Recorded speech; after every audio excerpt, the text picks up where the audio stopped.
Hey everybody, how you doing today?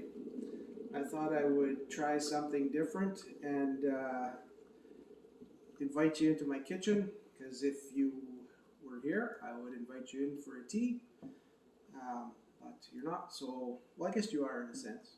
So if you don't know who I am, my name is Grant, and this channel is Baby Boomer Rising, and primarily it is about being sober, staying sober, getting sober, and talking about many things associated with that. Sometimes I go off a little bit on other things, but for the most part, this is about sobriety. So today's video is going to talk about what makes quitting alcohol so hard. Just hang on, I'm going to get a teacup or a cup.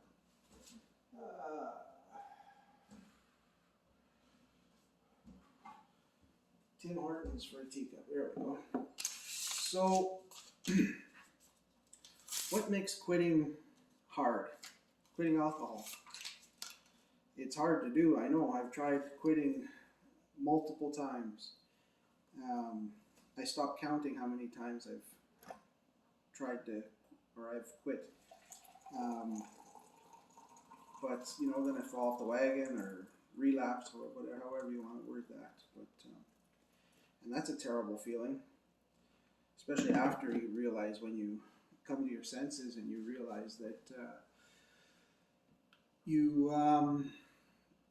done something that you didn't want to do, and you feel like crap, and who knows what you've done.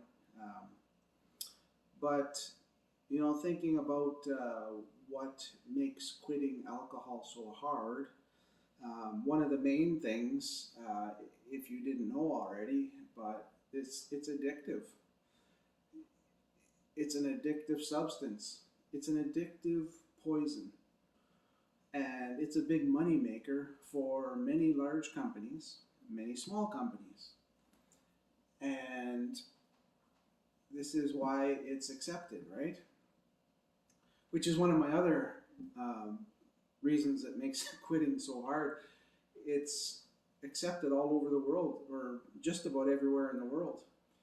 I think, what state in the U.S. is there no alcohol? Is that Utah? I'm not sure. I should have researched that beforehand, but please let me know in the comments. There are places in the world where alcohol is banned, which is probably a good idea.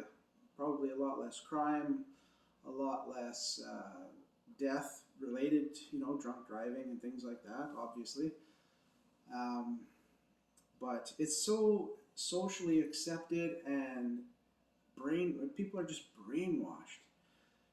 As you grow up, you see these ads on TV and hear them if you're older, you hear them on the radios, us older people. But it's something that it's hard to escape, because I've even had one of my sober friends, hasn't drank, he's early 50s now, and he hasn't drank since he was about 19, I think. And at first, a few years ago, even he would say, well, maybe you can just control it and limit it. That's someone who doesn't drink alcohol, who's chosen not to drink alcohol. They're brainwashed, don't even realize it, and saying something like that. That's just ridiculous. But, I'm sure you've heard it before. Just have one. Oh, just come after work for a drink. Just have one, or come down to we're going to the cottage. Why don't you come out? We'll have some drinks, sit around the fire. It's included in the invite. It's just, oh, it's so ridiculous. It's funny, right? One of my other points is, why is it so hard to quit, is that, and it goes along with how it's accepted in society, is the big businesses, how bombarded you are with ads, and you don't even realize it. You've got your television, your radio. Now we've got our cell phones, our smartphones with, pop-ups and with ads, and it's just everywhere. Companies like Budweiser or whoever, Weisers, they sponsor junior rec teams or junior sports teams.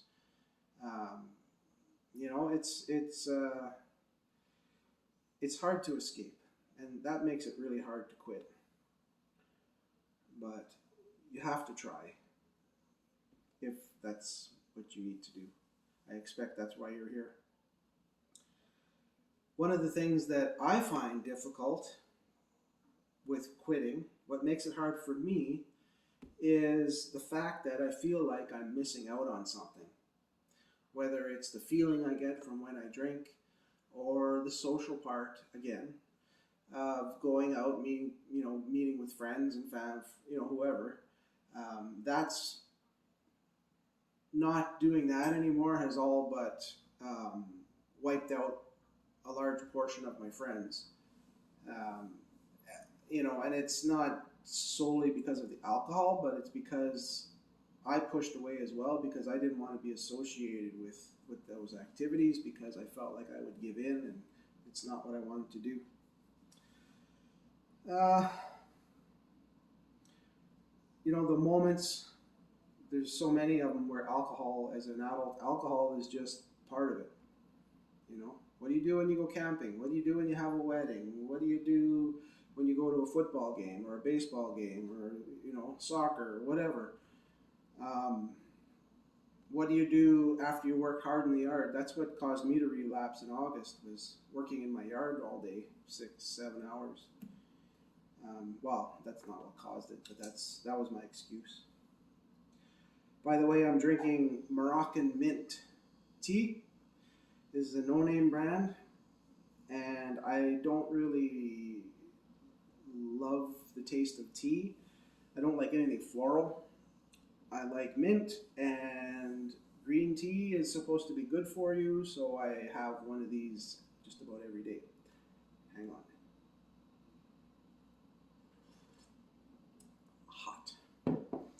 Hot. So quitting is hard because you feel like you're missing out on a lot.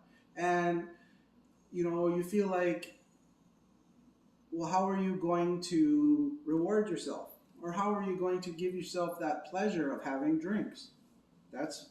I struggle with that one. That's my toughest. Trying to find things because I think I have an addictive behavior and I like the feeling. After 1 or 2 drinks, I love that feeling. If you could take something that wasn't addictive or didn't cause you problems in your life and didn't make you feel like shit when you woke up, excuse my language, I'd be buying it. I know I would be, but right now I'm trying to find different ways to give myself pleasure. That probably doesn't sound right, but don't get your head out of the gutter, your mind out of the gutter. Pleasure myself in a way that it's like a treat, and like on a Friday after work, I'm not going out to the bar. I could now, I guess, and just have a diet pop or something, which is also bad, but we won't go there now. But I'll come home and my wife's got me on these orange flavored sparkling waters. Don't mind those. So little things. And now I booked myself some massages for the rest of the year. They don't start until October. It's the soonest I could get in with someone specific. But I booked 4 of them. Go from mid-October till the beginning of December, I think. So I got 4-hour-long massages. Yes, can't wait. It's been a while. Years ago when I was really consistent with working out, massages were one of my things I enjoyed once a month. Just to get that deep tissue rub in there. But so that's those are the things that make quitting hard. And I think you really need to identify for yourself what's going to make it hard for you, or what makes it hard for you to stay sober. And what can you do to not go there? One of my things is the rewards, the pleasure thing, and then late night habit of, after my wife and my son go to bed, I go and grab a whiskey, which is not what I want to do. So I have to find something to do, go to bed early, or I don't know, figure it out. But anyways, if you're still around, thanks very much. I appreciate it. I put a video out every Sunday. I actually shoot them most Sundays. I've been really busy working, and then overtime, and then last week was my 57th birthday. You know, I don't really edit these videos. I just shoot them, and I hope like heck that they're good or good enough to post. And honestly, I don't care.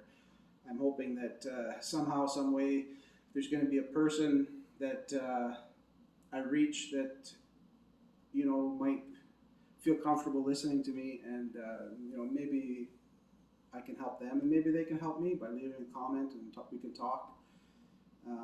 I like that. I like some of the comments I get are incredible. Very long, and that's not a negative. That's a positive. I really feel honored that some of you are willing to share your stories with me and talk about it, or give suggestions. Trying to help me. Hey, that's like friends right there. So. That's it for today. Thanks very much. Like I said, if you're still here, I hate to ask this, but please like. If you're not subscribed, please subscribe. And I will see you again soon. Cheers.